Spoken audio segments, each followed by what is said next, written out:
Il paraît que dans certaines villes, les habitants ont plus de contact avec la nature que leurs homologues campagnards.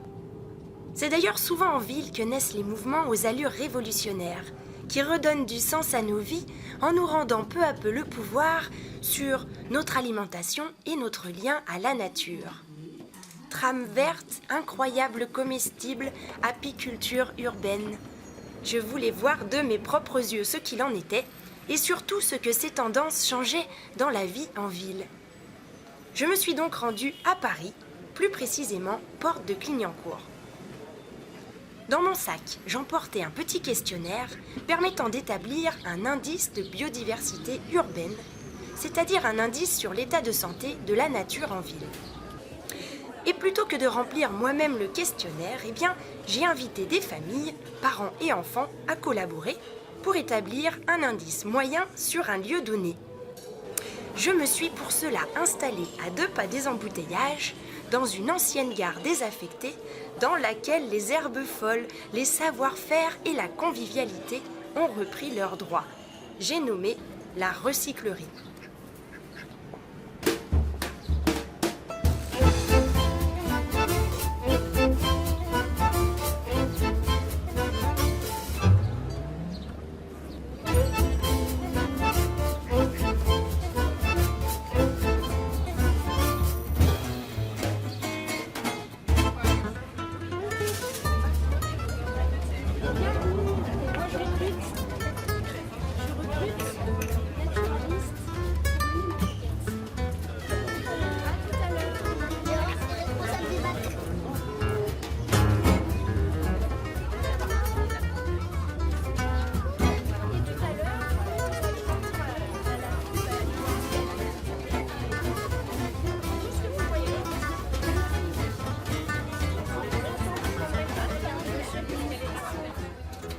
Le constat est sans appel.